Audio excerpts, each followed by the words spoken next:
Hello everyone, welcome to civil engineering dose. जैसा कि बहुत सारे स्टूडेंट्स का ये डिमांड था कि इलेक्ट्रिकल स्टूडेंट जो इलेक्ट्रिकल के एसएससी जेई के एस्पिरेंट हैं उनके लिए कि वो लोग भी स्ट्रैटेजी जाने कि किस तरह से हम लोग भी एसएससी जेई क्रैक करके अच्छे से अच्छे डिपार्टमेंट में सिलेक्शन ले सकते हैं। तो आज हमारे साथ हैं मिस्टर दुर्गेश जी, जिन्होंने एसएससी जेई 2018 को जो है फर्स्ट अटेम्प्ट में ही क्रैक किया है। तो वो अभी हमारे साथ ही हैं और हम लोग की ज्वाइनिंग अभी होनी बाकी है। तो हम लोग आज ऐसे ही बातचीत करते हैं कि किस तरह से उन्होंने अपना सिलेक्शन लिया था और अपने जूनियर्स और कलीग्स को भी वो मोटिवेट करेंगे और बताएंगे कि क्या कैसे उन लोगों को भी करना चाहिए। तो सबसे पहले मैं वेलकम करता हूँ मिस्टर दुर्गेश का कि उन्होंने अपना टाइम निकाल के जो है अपने जो भी नेक्स्ट एक्सपीरियंट है उनके लिए टाइम दिया है। और कॉन्ग्रेचुलेशंस कि उनका सिलेक्शन भी जो है वो एसएससी जेई 2018 में हुआ है। तो आप थोड़ा सा ब्रीफ इंट्रो दे दीजिए जो व्यूअर्स हैं उनको। जी, सबसे पहले तो थैंक यू सर, आपने वेलकम किया और आपको भी कॉन्ग्रेचुलेशंस क्योंकि आपने भी वही एग्जाम मेरे साथ क्रैक किया है, तो आपको भी बहुत बहुत बधाई। Thank you. जी, सो मेरा नाम दुर्गेश कुमार लिहारे है। मैं बेसिकली राजनांदगांव छत्तीसगढ़ से बिलोंग करता हूँ। और वैसे तो मैं टेक्निकल एग्जाम की ही प्रिपरेशन कर रहा था, बट ये एसएससी मेरा फर्स्ट अटेम्प्ट था जैसा सर ने बताया। और इस एग्जाम में मेरा ओवरऑल रैंक था all India rank 29। Great great. और अगर मार्क्स की बात करें तो प्री में मेरा 150 मार्क्स मैंने सिक्योर किया था एंड मेंस में 233 मार्क्स के अराउंड मेरा आया था। तो ओवरऑल 29 रैंक उसमें मैंने सिक्योर कर लिया। बहुत बढ़िया। अब जैसा कि अब सर ने कहा कि आपने तैयारी कैसे की है ना, प्रिपरेशन वाइज, तो सबसे पहले मैं आपको प्री का बता देता हूँ। प्री में बेसिकली आप सबने देखा है कि एप्टीट्यूड रहता है, रीजनिंग रहता है ना, जीएस भी रहता है थोड़ा बहुत। और तो उन सब चीजों के लिए वैसे तो हम सब मैथ्स बैकग्राउंड के ही हैं, है ना, तो आपको एप्टी और रीजनिंग में उतना ज्यादा दिक्कत नहीं जाता होगा आई थिंक। सिर्फ वो क्या रहता है, कम समय में आपको कितने ज्यादा से ज्यादा क्वेश्चन अटेम्प्ट करना है, सिर्फ उसकी बात होती है वो, है ना। तो हाँ वो तो प्रैक्टिस से ही आएगा, मान के चलिए आप, है ना। हाँ। तो प्री के लिए जितना ज्यादा रीजनिंग के लिए मतलब क्या सोर्स आपने यूज किया था कि जिससे कि स्कोर अच्छा हो, जैसा कि आपका 150 सर, मार्क्स है प्री में। जी जी जी, मैंने अलग से ऐसे कुछ स्पेसिफिक बुक तो रेफर नहीं किया था। हाँ बट जैसे रेलवे के पेपर हो गए पुराने प्रीवियस ईयर्स के, है ना, बैंकिंग के क्वेश्चंस हो गए कुछ हाँ हाँ। पुराने, है ना, जो भी एग्जाम में आए हुए हैं, सिर्फ मैं उन्हीं क्वेश्चंस पे ही फोकस उसी करता था। पैटर्न को फॉलो क्योंकि करके और प्रैक्टिस करा अच्छे से। हाँ हाँ हाँ, सिर्फ एसएससी के मैंने, जैसे कि एसएससी का मेड इजी का एक बुक आता है जिसमें प्रीवियस ईयर सारे क्वेश्चन रहते हैं। हाँ हाँ हाँ तो उसमें किस टाइप के क्वेश्चंस आते हैं मैंने वो पहले पिकअप किए, है ना, कि उसका पैटर्न क्या है एसएससी का। हाँ। फिर उस क्वेश्चन को पकड़ के वो उस टाइप के क्वेश्चन जिस जिस एग्जाम में, मतलब अब प्रिपरेशन करते हैं हम जनरली, तो हम सिर्फ एक ही एग्जाम का प्रिपरेशन नहीं करते हैं, बहुत सारे एग्जाम का प्रिपरेशन सही करते सही हैं। बात। हाँ तो मैंने वैसे वैसे ही क्वेश्चन से प्रैक्टिस किए, मैंने उनके शॉर्टकट ट्रिक्स सीखे, है ना, कि वो कम से कम समय में कैसे बनाए जा सकते हैं क्वेश्चन। क्योंकि हम लोगों को जो लॉन्ग लेंदी प्रोसेस रहता है वो तो लगभग सभी को आता है, बट वो टाइम टेकिंग होता है ना। तो मेरा मेन फोकस था कि उसी क्वेश्चन को कम से कम समय में कैसे किया जा सके। तो अच्छा। मैंने बस वही, उसके जस्ट हम लोगों ने सर, जब आपको याद होगा जब हम लोगों ने एसएससी प्री का पेपर दिया, उसके जस्ट पहले रेलवे का भी पेपर हुआ था, हाँ है हाँ, ना, अरबी का पेपर हुआ था मैंने भी। कुछ महीने पहले। हाँ, तो मैं रेलवे के भी क्वेश्चंस प्रेफर किया मैंने, है ना, उसी समय से ऑलमोस्ट मेरा प्रिपरेशन चल ही रहा था, प्रैक्टिस। है ना। मैंने भी रेलवे का मेंस दिया था, मैंने भी आरआरबी जेई का। हाँ हाँ। तो वैसे टाइप के जितने भी क्वेश्चन थे मैंने उनको टारगेट किया, और उन सब क्वेश्चंस को कैसे हम उसको कम से कम समय में सॉल्व कर सकते हैं उसका प्रैक्टिस मैंने प्री के रिकॉर्डिंग एप्टी और रीजनिंग का मैं आपको बता रहा हूँ, बस वैसे ही किया। और जनरल अवेयरनेस अब का जो पोर्शन। रहा सवाल, हाँ, जनरल अवेयरनेस का भी बता रहा हूँ। जनरल अवेयरनेस में जैसे हमारे आईएएस के पुराने क्वेश्चंस होते थे, जब पैटर्न चेंज नहीं हुआ था उसके पहले का, है हाँ ना, तो वो क्वेश्चंस हो गए। जो स्टैटिक जीके है उसकी बात कर रहा हूँ मैं, है ना। हाँ। या फिर आप कोई भी, मतलब जो डिप्लोमा लेवल का एग्जाम होता है उसमें जितने भी क्वेश्चंस आते हैं, है ना, आप पहले उसका लेवल चेक कर लीजिए कि कितना डेप्थ में वो पूछता है।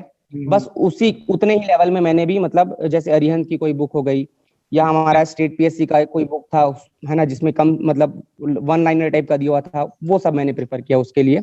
अच्छा। और न्यूज़पेपर भी मैं पढ़ते रहता था ताकि रेगुलरली टच में रहूं, अदरवाइज जीएस टेक्निकल वाले को बोरिंग लगता है। एकदम बोरिंग जी। ये हाँ, और तो टेक्निकल वाला जो पोर्शन था, जो प्री स्पेसिफिक हो, मेंस का बाद में बात करेंगे, प्री स्पेसिफिक टेक्निकल पोर्शन कैसे किए इलेक्ट्रिकल का?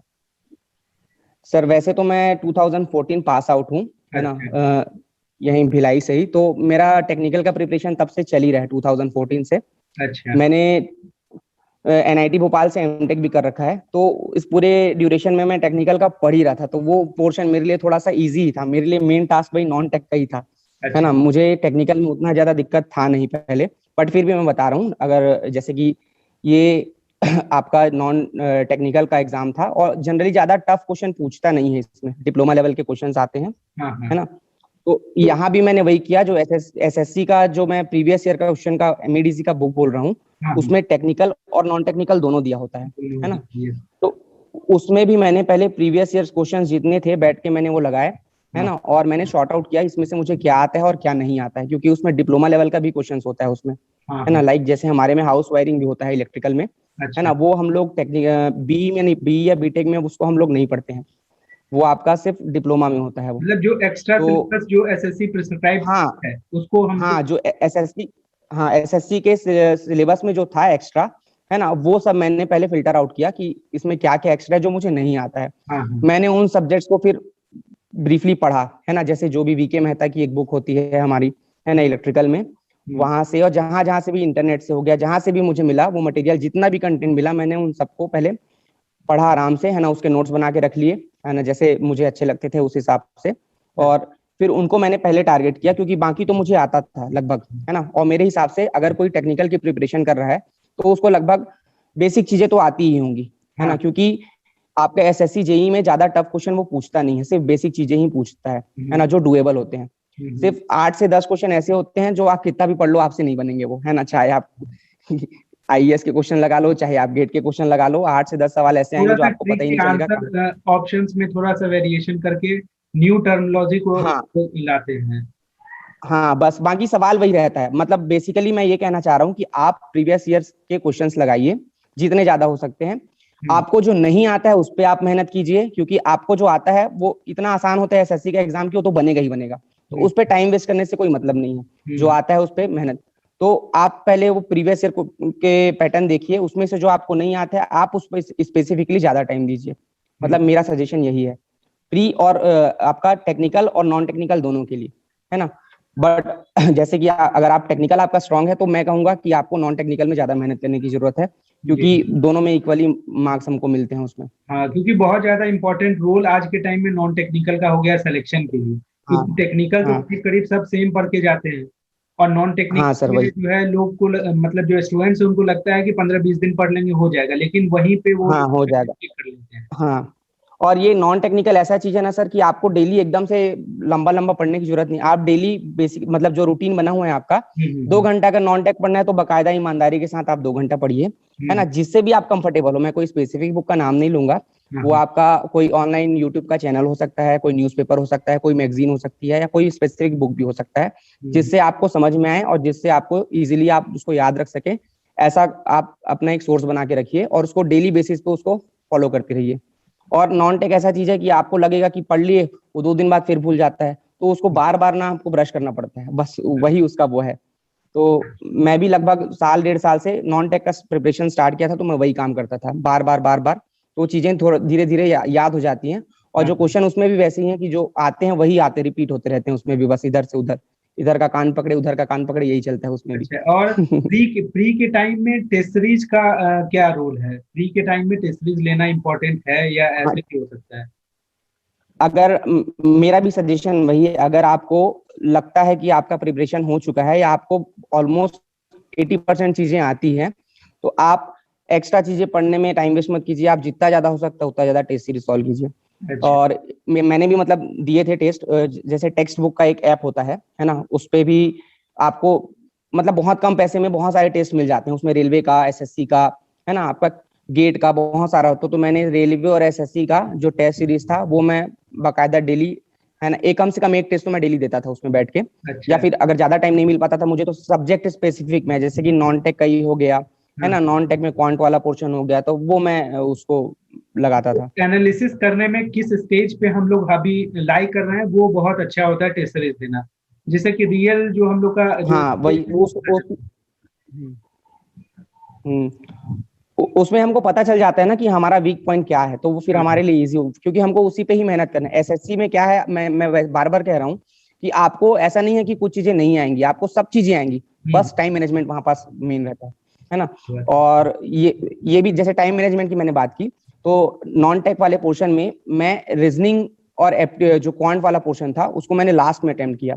जो जीएस था आपका, जो इजीली देखते ही साथ जो आंसर टिक होता है, मैंने पहले वो ट्राई किया, और जो मुझे एक बार में जैसे मुझसे जो नहीं बनाना, मैंने उसके स्किप किया, और उसको फिर बाद में जब वापस आके मैंने उन सबको रिकॉल किया, तो ये उससे क्या हुआ कि मैं, कि कॉन्फिडेंस हाँ तो नहीं उससे, होता है और क्वेश्चंस बन रहे हैं तो उनको पहले अच्छे से सॉल्व करो।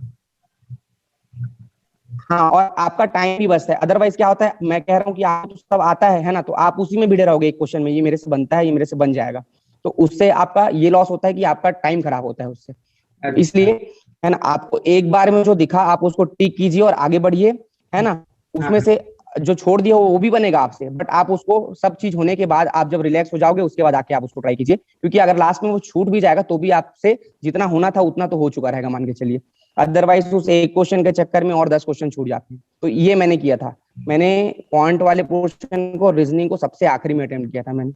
अच्छा, तो मेंस का फिर क्या, मेंस का क्या कैसे मेंस का भी वही फंडा है। हाँ, मेंस का भी वही फंडा है सर, है ना आपको। और मेंस तो मेरे ख्याल से प्री से ज्यादा आसान है। अच्छा, एक बार इसका मतलब मेन प्री हर्डल निकल प्री जाने ही के है बाद तो एक ना, एक बार। कॉन्फिडेंस।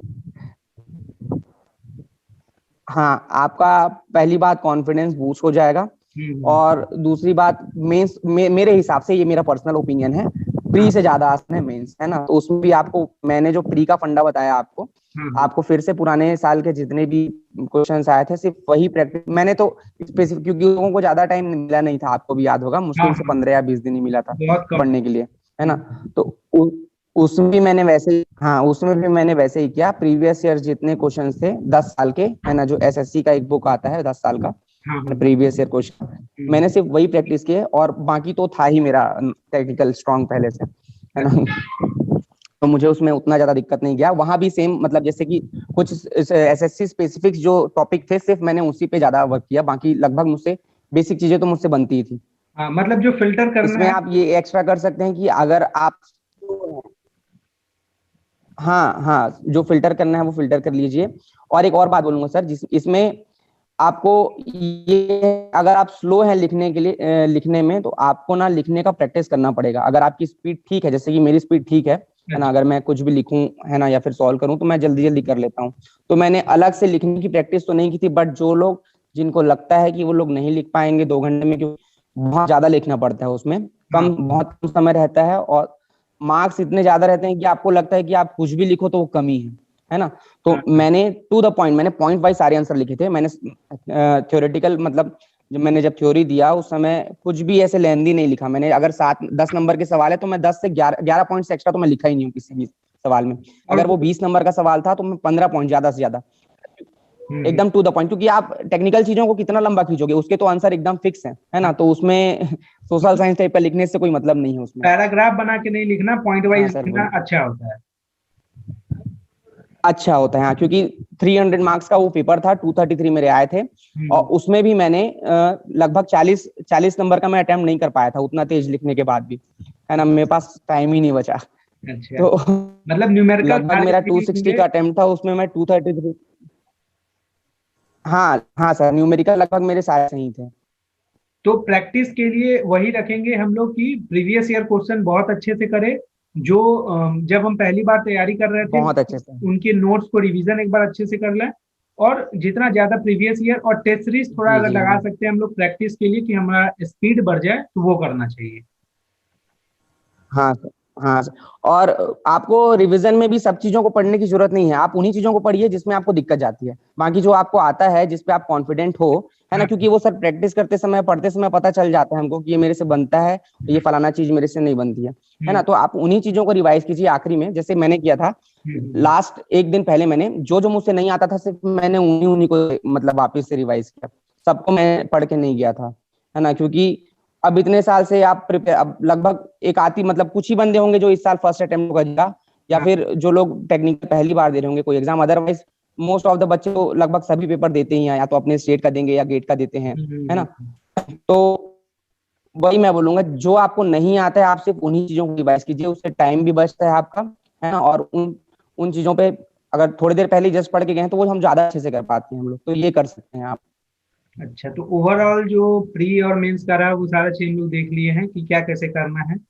और जो है क्या सारी हम्म गलती जो है हम लोग को नहीं करना चाहिए, मतलब जब हम लोग अटेम्प्ट ले रहे हैं या प्री का दे रहे हैं या मेंस का दे रहे हैं तो कुछ गलती जो हम लोग कर देते हम्म हैं जिससे हमको बचना चाहिए।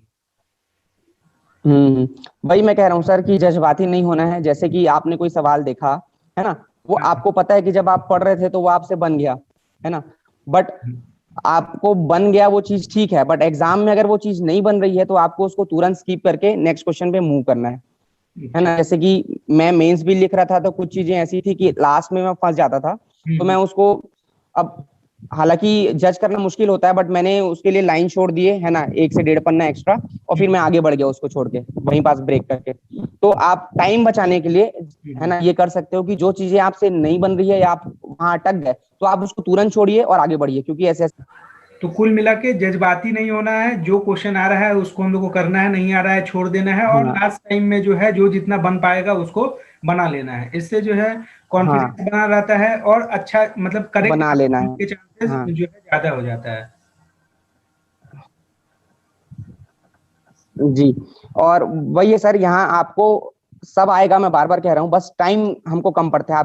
आप कितना भी पढ़े रहो, आप कितना भी फास्ट लिखो, आपको टाइम कम पड़ेगा। Time management is the key for SSC, है ना।